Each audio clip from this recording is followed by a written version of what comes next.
Muito bem, meus amigos. Então, como tínhamos combinado, nós vamos seguindo adiante na apostila, que é o nosso roteiro, a apostila número 1 da Federação Espírita Brasileira, e nós vamos lá para a página 132, porque nesse capítulo nós vamos vendo a questão da ação dos fluidos do perispírito e da mente na comunicação mediúnica.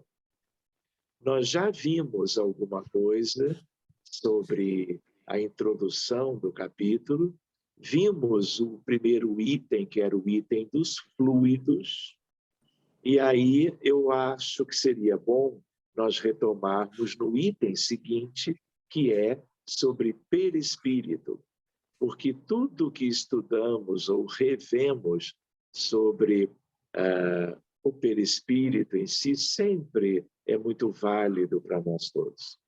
Muito bem, então, já na página 133, o perispírito, definido como corpo fluídico dos espíritos, é um dos produtos mais importantes do fluido cósmico. É uma condensação desse fluido em torno de um foco de inteligência ou alma. É constituído de substâncias materiais, sendo estas, porém, mais etéreas, dito de uma outra maneira, semimateriais. O perispírito é mais ou menos etéreo conforme os mundos e o grau de depuração do espírito. Então, em geral, nós estamos estudando o perispírito quanto à sua natureza aqui no planeta Terra. Mas esta lembrança, ela é muito válida para nós. E é algo ainda básico. A ideia de que a vida dos espíritos humanos, filhos de Deus, em outros orbes, ela tem sempre características próprias, e quando são mundos mais limitados evolutivamente, os seus perispíritos, eles são mais grosseiros. E é natural que se imagine que nos mundos superiores ao nosso, aqui na Terra, a grande maioria dos mundos é superior ao que nós conhecemos por aqui, o perispírito tem uma natureza, uma constituição mais diáfana, menos densa materialmente e compatível com o progresso alcançado por cada um dos filhos de Deus e cada uma das humanidades. Antes de seguirmos adiante, Marília, por favor, o seu microfone. Para mim, e manda uma foto também do pedido, que eles vão pedir autorização para mim. O pedido da ressonância. Marília, você precisa fechar o seu microfone, por favor. Desculpa. Lembremos-nos sempre deste detalhe, por favor. Então, seguindo adiante, ele traz, então, a ideia das constituições diferentes. Então, ele diz aqui, o perispírito é mais ou menos etéreo, conforme os mundos e o grau de depuração do espírito. E a outra ideia que vale a lembrança é que mesmo num mundo como a Terra, que é de expiações e provas, dentro das possibilidades da condição moral evolutiva de espíritos, todos que estão matriculados na escola, no educandário terreno, o que acontece? Há, dentre todos eles, também uma diversidade. Então, nós podemos ver que há uma média da constituição material, molecular, atômica dos perispíritos por aqui, mas existem aqui mesmo aqueles com maior densidade, com uma densidade média, e aqueles que nos ajudam, que são espíritos de segunda ordem ou até de primeira ordem, mas que estão trabalhando conosco de uma maneira ou de outra, reencarnando algumas vezes, ou já não reencarnando, eles têm perispíritos de uma outra natureza, não é? Então, dentro de um próprio mundo, nós temos uma espécie de um leque de possibilidades. Então, ele continua dizendo, nos mundos e nos espíritos inferiores, ele é de natureza mais grosseira e se aproxima muito da matéria bruta. O que ele quer dizer com isto? Se aproxima da própria matéria do corpo físico, que é matéria bruta. Pois bem, e aí ele continua dizendo, durante a encarnação, o espírito conserva o seu perispírito, não passando o corpo para ele, senão de um segundo envoltório mais grosseiro, mais resistente, apropriado às funções que deve executar e do qual o espírito se despoja por ocasião da morte. Nós já vimos isto da outra vez, vocês vão lembrar. O perispírito serve de intermediário entre o espírito e o corpo. Essa é uma ideia assim que nós temos que guardar muito bem. É o corpo, melhor, é o órgão de transmissão de todas as sensações. Em relação às que vêm do exterior, pode-se dizer que o corpo recebe a impressão, o perispírito a transmite, e o espírito, que é o ser sensível e inteligente, a recebe. Quando o ato é de iniciativa do espírito, pode-se dizer que o espírito quer, o perispírito transmite, ao contrário, e o corpo executa. Então, o perispírito está sempre relacionado, de um modo ou de outro, às questões do dia a dia. E eu diria até de durante o dia, em vigília, e durante a noite também.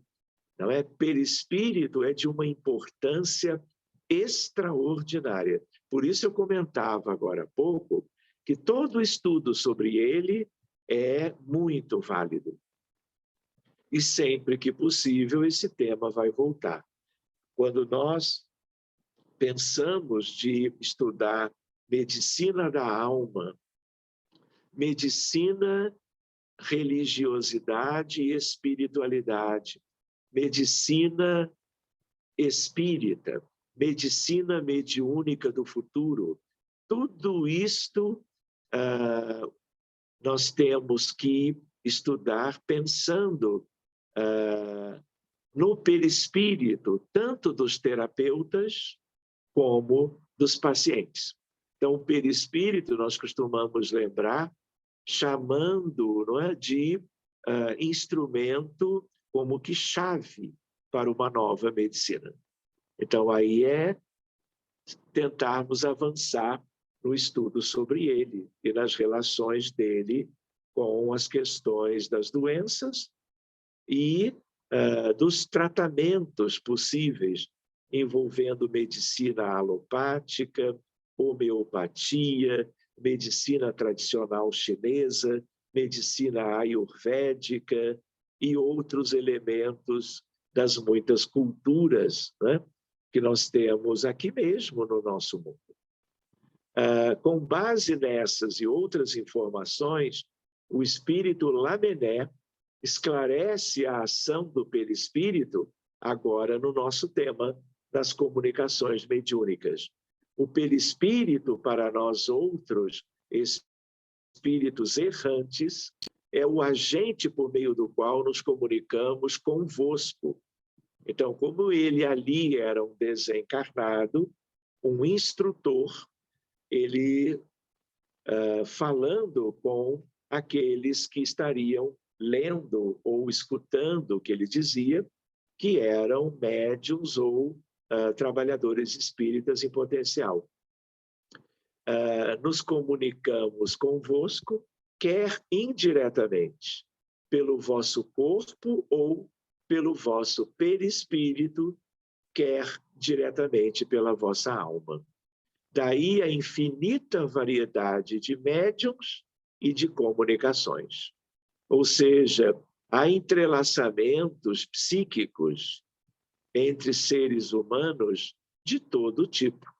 Em gradações, talvez pudéssemos pensar ao infinito, pensando numa ideia de um espectro que depende da natureza do espírito comunicante, que também é um leque psíquico muito variado, tanto quanto a condição dos médiuns, aprendizes ou médiuns já experientes na lida mediúnica.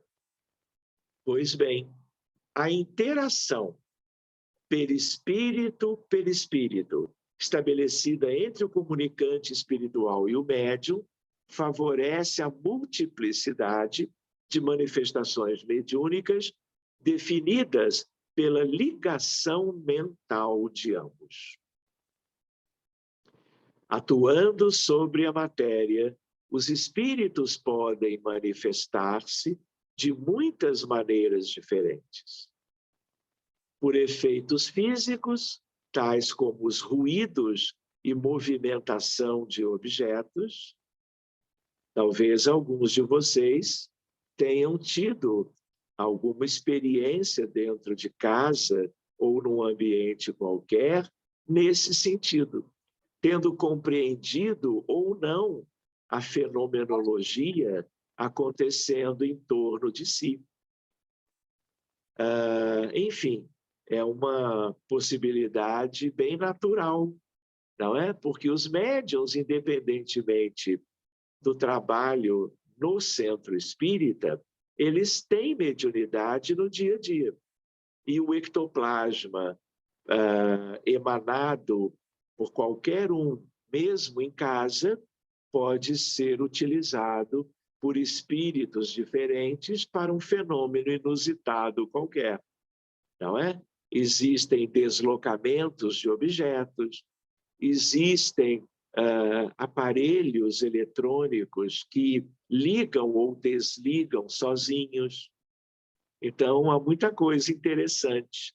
E, às vezes, são espíritos que querem chamar a atenção daqueles que vivem naquele lar e se utilizam dessas ferramentas, não é? Por médiuns da própria casa. Nada demais, não é motivo para nenhum receio, é apenas questão de nós nos situarmos bem estudando os fenômenos. Pois bem, pela transmissão do pensamento, pela visão, pela audição, pela palavra, pelo tato, pela escrita, pelo desenho, pela música, ou seja, são as variadas expressões da mediunidade, tanto de efeitos físicos como de efeitos intelectuais. Nós já não vimos isto? E agora ele, num parágrafo só, ele trouxe de volta essas lembranças, não é? Incluindo o desenho e até a música, no sentido de composições, de partituras, que também podem, raramente, é verdade, serem como que objeto de manifestação da espiritualidade. Numa palavra, por todos os meios que sirvam a pô-los em comunicação com os homens. E aqui ele, então, nessa última frase, ele dá uma ideia de toda uma gama de possibilidades, né? E ressaltando para nós que estamos estudando a importância do perispírito para isto. E aí nós também nos lembramos, os desencarnados, todos eles têm perispírito, os encarnados também. Então é através dessa estrutura que é, por um lado, simples, por um lado, às vezes, de um estudo um pouco mais complexo, que nós vamos ter como que uma espécie de sintonia entre desencarnados e encarnados para as muitas comunicações. Então, agora, seguindo para a página seguinte, ele vai abordar a ideia da mente humana. Então, é interessante porque as pessoas, às vezes, têm ideias diferentes sobre o mesmo tema. Então, vamos aproveitar o estudo e vamos ver carinhosamente o que a doutrina espírita nos fala a respeito. Aonde nós vamos situar a mente? Nós vamos situar a mente no cérebro biológico, na córtex cerebral, nas outras regiões do encéfalo humano, as regiões subcorticais, nos neurônios por todo o sistema nervoso central, ou nós vamos trabalhar a mente como que fazendo parte do perispírito? Ou qual é a outra parte que falta? A alma do encarnado, que é a mesma coisa do espírito desencarnado. Então, vamos ver, mente é palavra que abrange o conjunto de processos mentais ou atividades psíquicas do indivíduo. Então, se o perispírito é elemento de ligação entre alma e corpo, ele há de ter alguma importância, alguma participação. Mas como nós estamos lidando com a ideia de atividades psíquicas e processos mentais, como ele acabou de ressaltar para nós, a ideia da mente humana tem muito mais proximidade com a essência da vida, que é a alma imortal. Mas vamos seguindo.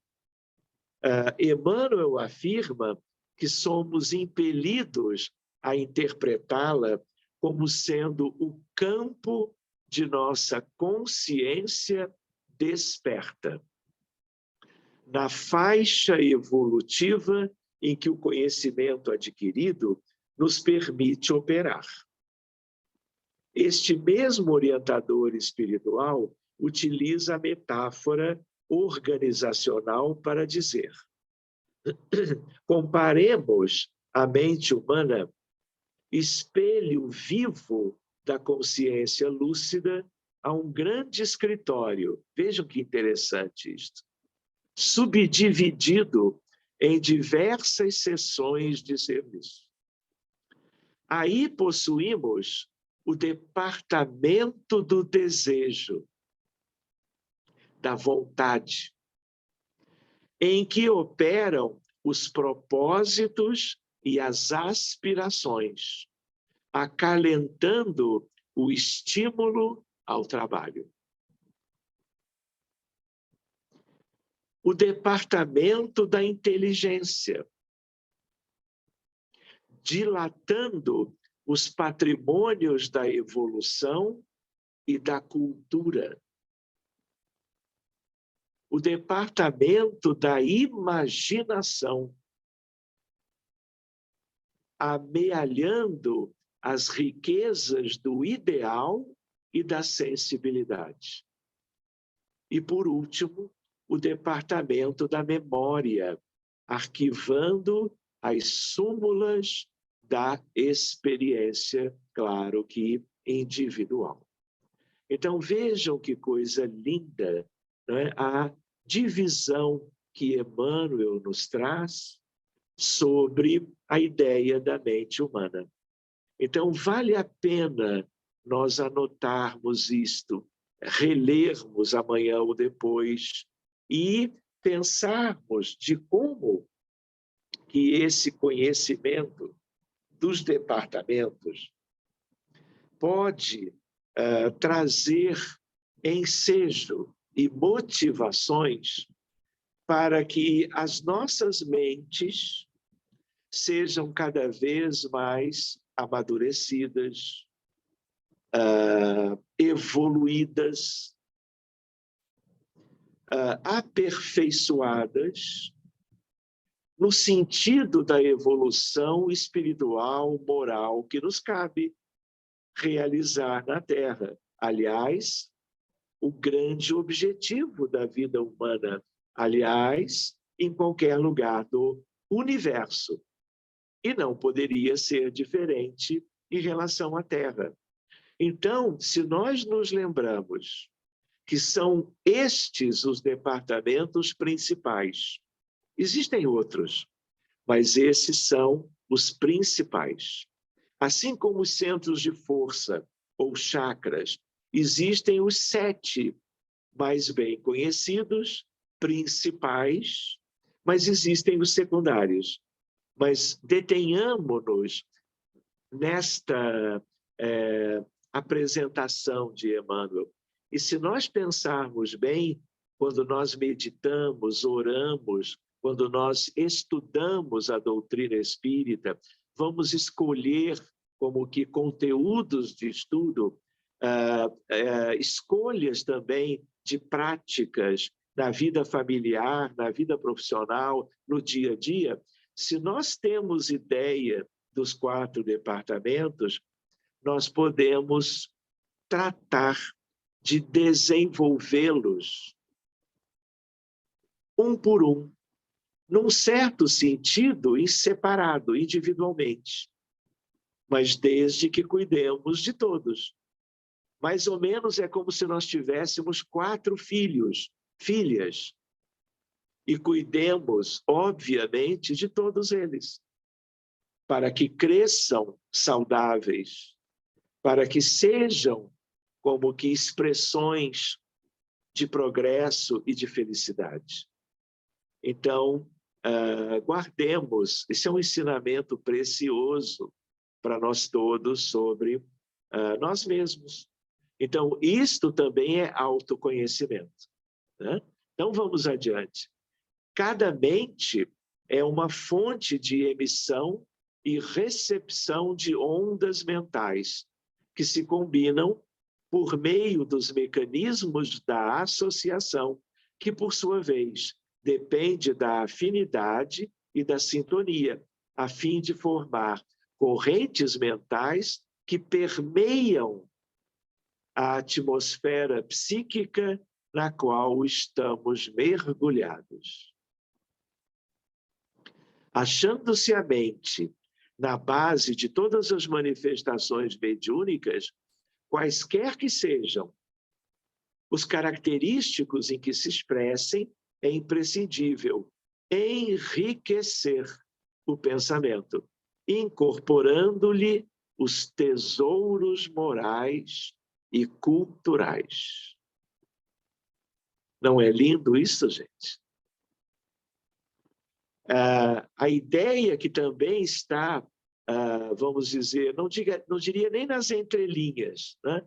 Porque é muito clara a ideia de que a mediunidade de cada médium, ela também se desenvolve, não apenas no sentido operacional, mas no sentido dos horizontes, da amplitude do trabalho, como ele acaba de dizer, na medida em que nós vamos incorporando nos nossos espíritos ou almas os tesouros morais e culturais. É também muito nesse sentido que um médium hoje, trabalhando dedicadamente, ele não é o mesmo de 5 anos atrás, tampouco será o mesmo daqui a 5 anos no futuro. A não ser que ele consiga algo que até é um pouco inusitado, viver a estagnação no dia a dia. Quando tudo, a partir de um mínimo despertar, nos leva, nos conduz, nos convida ao aperfeiçoamento, naqueles 4 departamentos, inclusive. Pois bem, resulta daí a união mental entre o comunicante espiritual e o médium, que estabelece a formação de um circuito no qual o espírito manifestante define uma vontade apelo e o medianeiro uma vontade resposta. A comunicação mediúnica está diretamente subordinada ao conhecimento que o médium possui e à sua conduta moral, sobretudo quando se refere a mensagens instrutivas provenientes de espíritos superiores, porque senão não há acoplamento, não há integração, a ressonância psíquica entre as duas partes, no par espírito comunicante médium, ela ou não se dá, ou se dá com maior dificuldade, o que causa limitação quanto ao resultado daquela expressão mediúnica, naquele momento, naquela altura. Seguindo adiante, a afinidade com as ideias do espírito comunicante é, pois, fundamental no momento da comunicação. Se não houver afinidade entre eles, o espírito do médium pode alterar as respostas, e isto é delicado. Até como um alerta para nós, eventualmente médiums com alguma boa experiência prática da mediunidade, também com razoável ou bom estudo doutrinário. Então, esse cuidado, ele deve nos acompanhar indefinidamente, para que nós correspondamos à expectativa do espírito que quer comunicar-se de um modo ou de outro, trazendo o seu melhor conteúdo. Muito bem. Repetindo, se não houver afinidade entre eles, o espírito do médium pode alterar as respostas e assimilá-las às suas próprias ideias e inclinações. Porém, não exerce influência sobre os espíritos comunicantes, autores das respostas. É apenas um mau intérprete. Claro, ele não vai alterar a condição do comunicante. As afinidades fluídicas perispirituais e mentais precisam ser bem compreendidas pelo médium. Caso contrário, a comunicação mediúnica pode ser inviabilizada ou apresentar má qualidade na recepção do pensamento do espírito comunicante. No Livro dos Espíritos, capítulo 19, os espíritos Erasto e Timóteo apresentam esclarecedora dissertação mediúnica que merece ser lida com atenção. Já vimos isto. Pela importância, estamos de volta. Os nossos pensamentos não precisam da vestimenta da palavra para serem compreendidos. Quer dizer que tal pensamento pode ser compreendido por tais ou quais espíritos, conforme o adiantamento deles. Assim, quando encontramos em um médium o cérebro repleto de conhecimentos adquiridos na vida atual e seu espírito rico de conhecimentos latentes, preferimos nos servir dele, porque com ele o fenômeno de comunicação se torna muito mais fácil para nós. Com um médium cuja inteligência atual ou anterior se ache desenvolvida, o nosso pensamento se comunica instantaneamente, de espírito a espírito, graças a uma faculdade peculiar, a essência mesma do espírito. Nesse caso, encontramos no cérebro do médium os elementos apropriados a dar ao nosso pensamento a vestimenta da palavra que lhe corresponda, e isto quer o médium seja intuitivo, semimecânico ou inteiramente mecânico. É por isso que, seja qual for a diversidade dos espíritos que se comunicam com o médium, os ditados que este obtém ainda que procedendo de espíritos diferentes, trazem, quanto à forma e ao colorido, o cunho que lhe é pessoal. São as matizes próprias do médium, que tem, claro, a sua história pessoal, suas aquisições morais e a sua vivência na vida atual em que ele é o médium que está trabalhando no momento. Pois bem, então, meus amigos, nós voltamos atrás um pouquinho, não é? Para nós estudarmos isto um pouco melhor. Tá bom? Então, antes de nós seguirmos para a etapa seguinte, que é o tema número 4, página 139, Laboratório do Mundo Invisível, essa é uma expressão muito bonita também, nós vamos como que deixar estes minutos a seguir para que vocês, se desejarem, tragam como que algum questionamento, alguma ideia sobre o que o conteúdo da apostila ensejou para nós. Muito bem. Dando boa noite aos que chegaram um pouquinho depois. Alguém deseja fazer algum comentário ou trazer alguma indagação? Sérgio, boa noite. Boa noite, uma pergunta que sempre me intrigou. O perispírito, ele fala que é constituído de substância material, só que ele é mais sutil, mas ainda é matéria, assim como o nosso corpo. Isso representa dizer que ele também vive na terceira dimensão como nós? Ele também vive o quê? Terceira dimensão? Como nós? Olha, num certo sentido, a resposta é sim. Primeiro, uma observação, Janete. Nós costumamos dizer que as 3 dimensões são largura, altura e profundidade. O mundo material é um mundo em volume, porque é a nossa característica.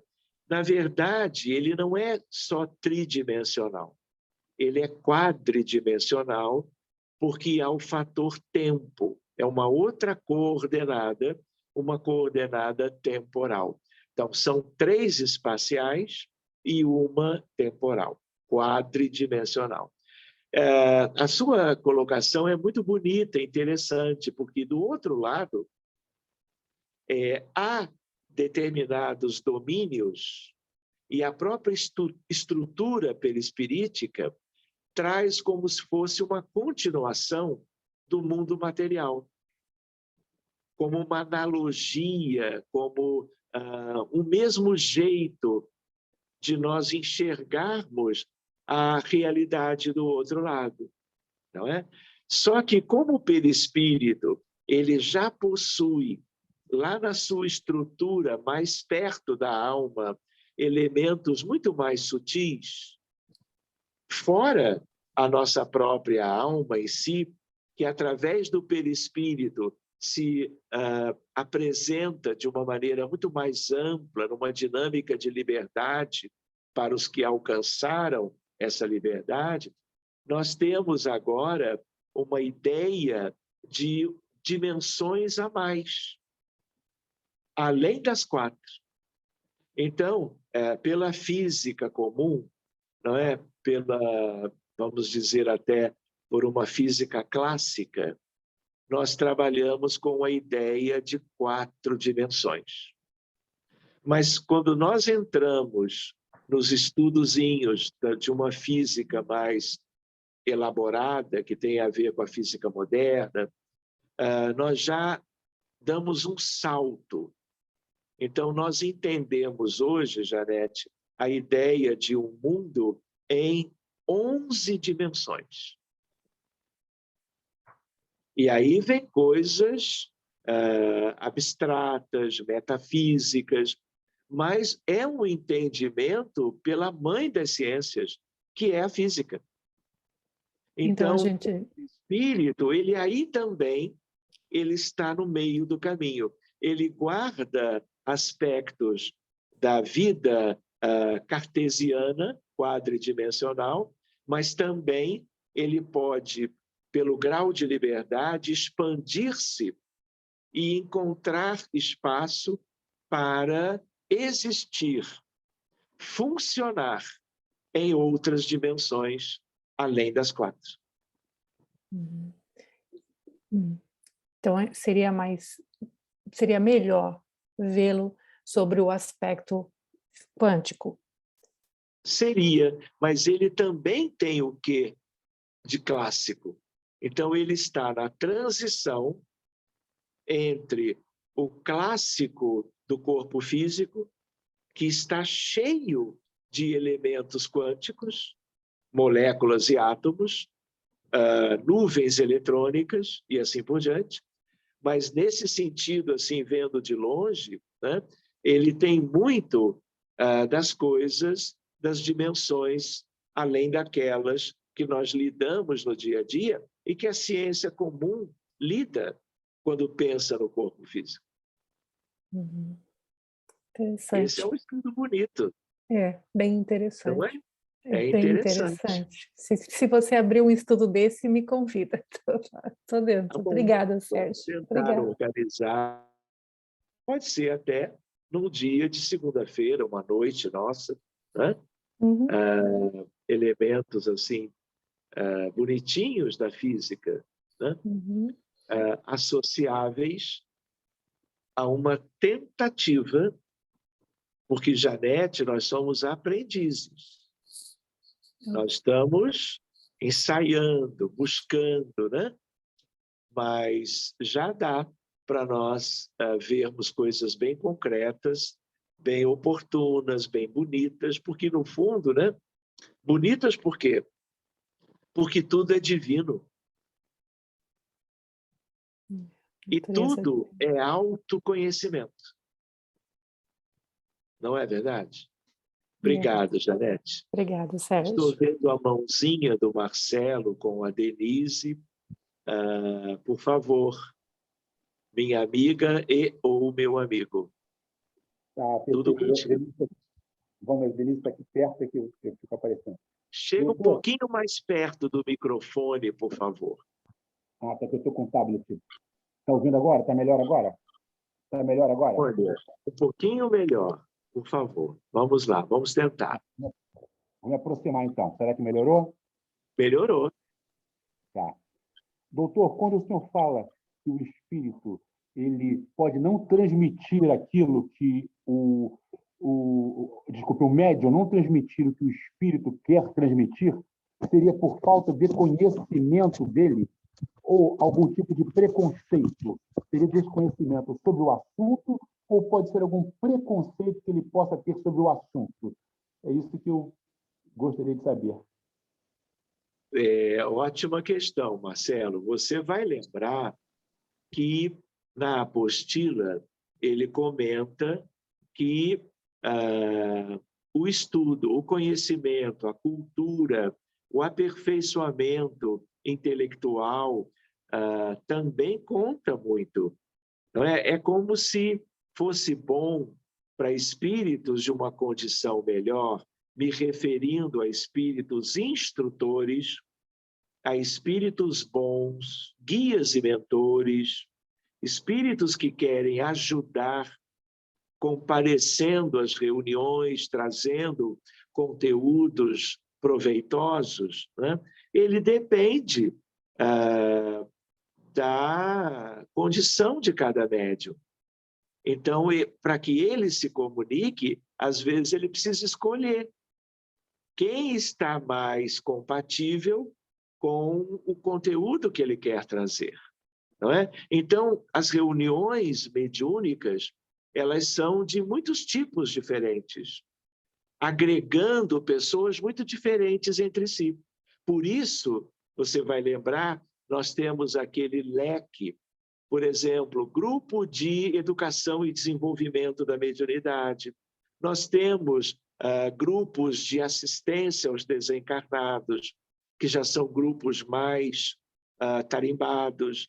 Nós temos reuniões de desobsessão especial e outros que são elementos que vamos agregando para o melhor rendimento do trabalho. Então, há também uma progressão das condições de médiuns no mundo inteiro pela formação que tiveram. Formação dentro do conhecimento doutrinário espírita, não é? Mas também cultura geral, leitura sobre várias questões, porque isso ajuda a esses espíritos mais preparados. Por outro lado, os próprios espíritos necessitados de ajuda, e é a nossa maior preocupação, assistir, atender, cuidar, acolher, não é? Essa é a nossa prioridade. Ainda assim, há espíritos que são necessitados de assistência, mas são muito inteligentes. Podem conhecer física moderna como médium, nunca ouviu falar em certos detalhes. Então, às vezes, até espíritos que precisamos cuidar, eles precisam de médiums compatíveis. Então, ou seja, há um leque lá do outro lado, há um leque quanto às habilidades dos médiums, e o importante é a busca dos organizadores, dos administradores da reunião, para que haja o melhor encaixe possível, para que o proveito seja o melhor. Agora, se alguém, por uma questão de treinamento, tem preconceito, como você lembrou, e ele não quer dar passividade a alguém, por exemplo, que não se expressa bem na língua portuguesa, entende? É um direito dele.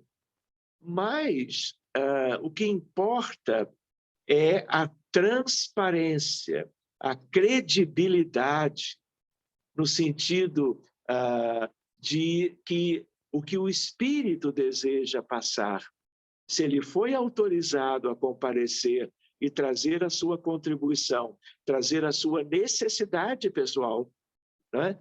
Que o médium esteja disposto a ajudar quem quer que seja. Então, quem precisa de aperfeiçoamento somos nós.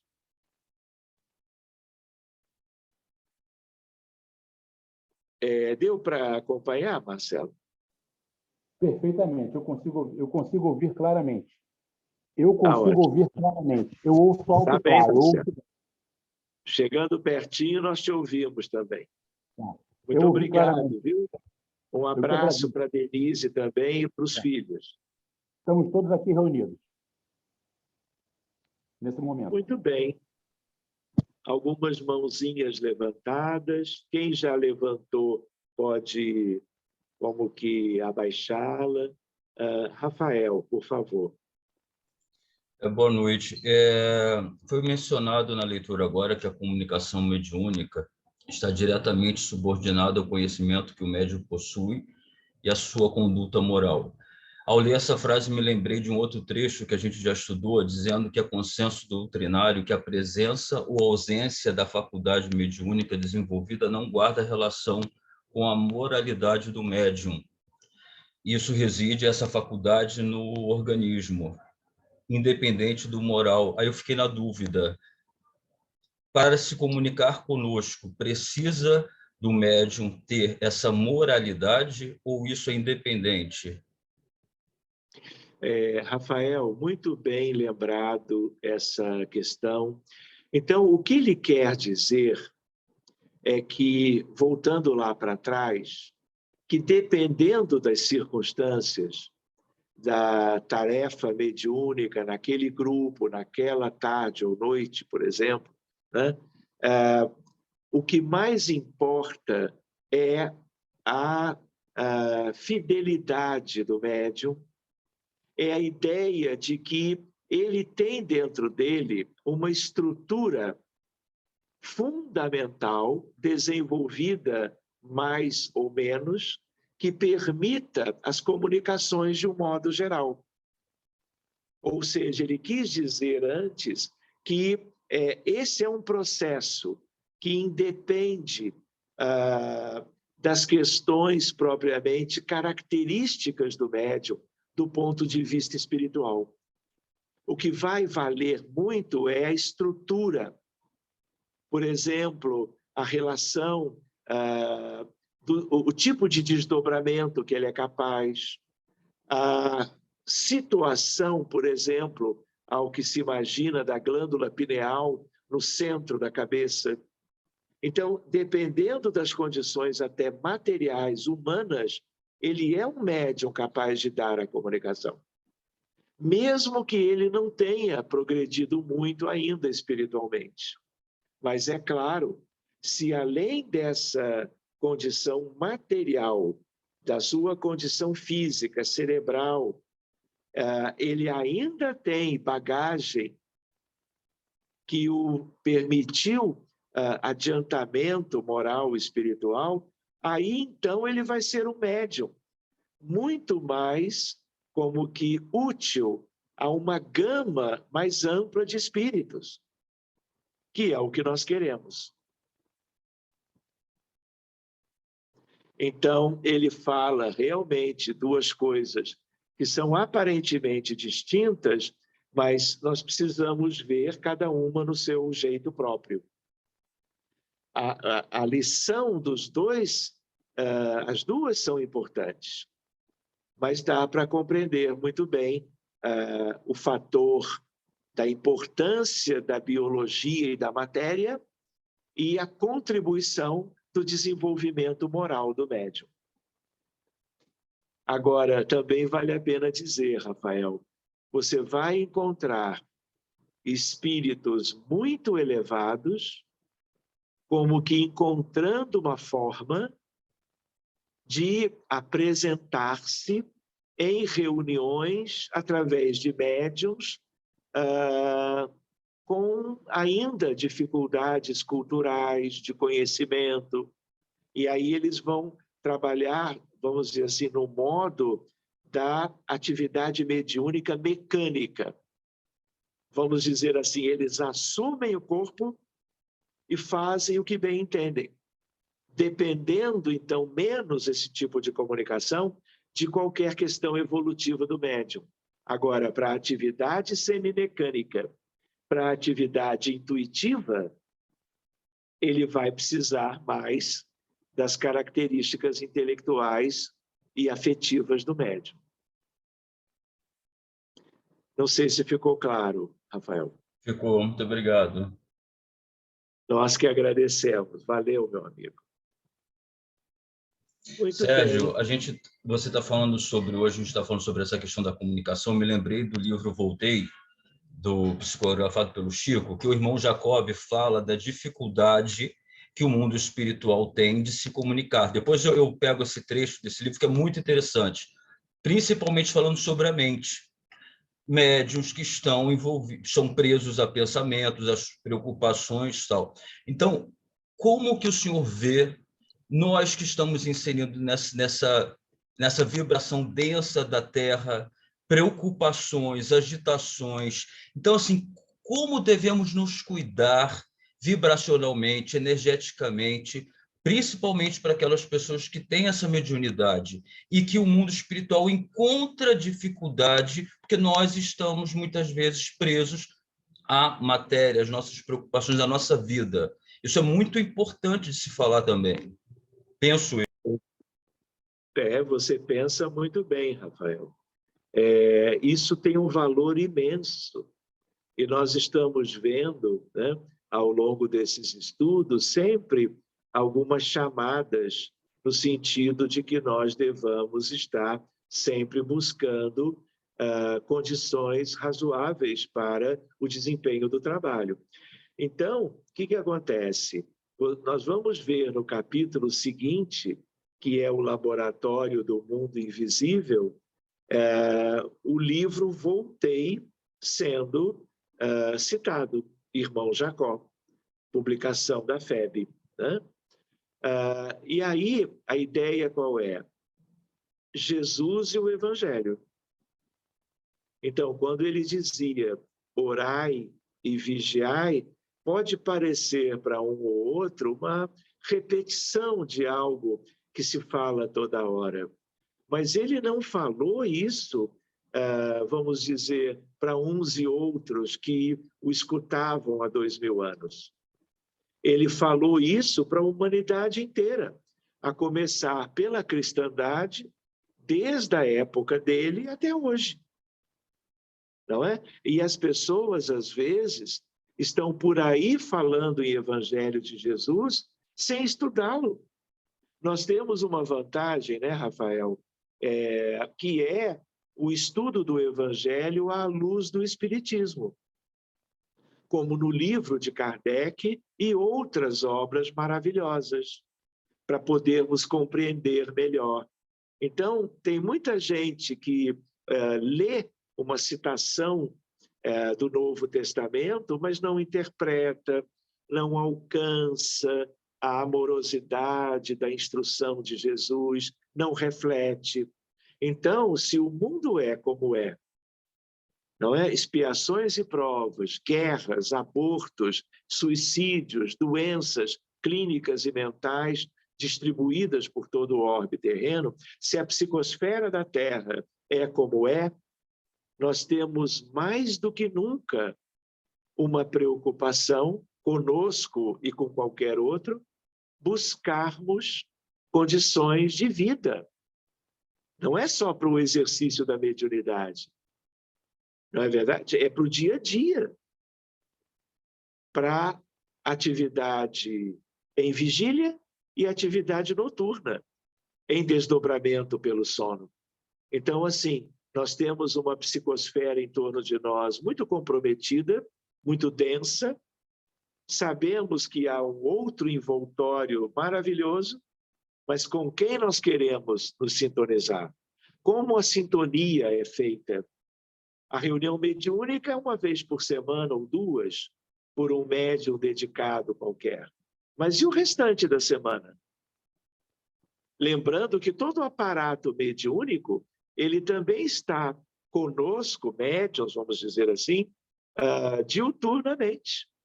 Então, o cuidado é algo para todos os dias.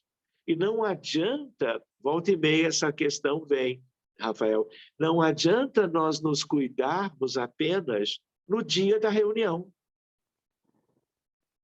Nós temos que entender que esse é um processo, é uma escolha de vida. O que eu preciso para viver melhor e evoluir? Em paralelo a um bom trabalho mediúnico, que faz parte, aliás, da ideia e da perspectiva de adiantamento espiritual.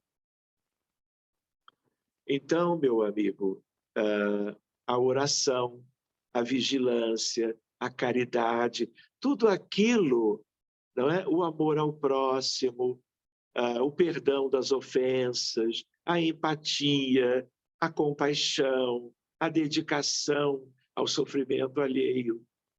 Então, são as virtudes, não é? Então, esse desenvolvimento, ele não é bom só para o êxito do trabalho mediúnico de quem quer que seja. Ele é para o êxito do processo evolucionário de cada um. Agora, Rafael, há que ter persistência, porque com muita facilidade, acontecimentos do dia a dia, nos relacionamentos humanos, no ambiente de trabalho, na rua, numa instituição qualquer, nos leva, vamos dizer, a vivermos dificuldades, tropeçarmos nas nossas decisões, escolhas, atitudes. Então, isso não é uma coisa para aquele dia. Não é? O ideal é que nós, convenhamos, nos dediquemos a isto como algo que vai nos acompanhar por toda a eternidade. Não é verdade? Nós não vamos buscar evolução e felicidade através das virtudes do Espírito eterno e imortal, indefinidamente, seja encarnados, desencarnados, na Terra, no espaço ou num mundo outro qualquer. Então, é um convite. Se pensarmos bem, o espírita, ele tem um compromisso muito sério, porque ele detém, se desejou conhecer, ele detém o conhecimento. Ele detém a ideia de quem somos, de onde viemos, o que estamos fazendo aqui, o que nos espera no futuro. E o caminho para que o futuro seja feliz. É o tal do reino de Deus e a sua justiça que Jesus prometera à humanidade toda.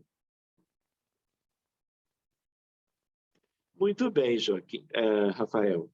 Meus amigos, por causa da hora, e eu não estou vendo nenhuma mãozinha levantada, eu creio que nós vamos interromper agora a gravação e vamos nos preparar para um segundo momento. Qualquer dúvida, na semana que vem, podemos ainda examinar qualquer questão.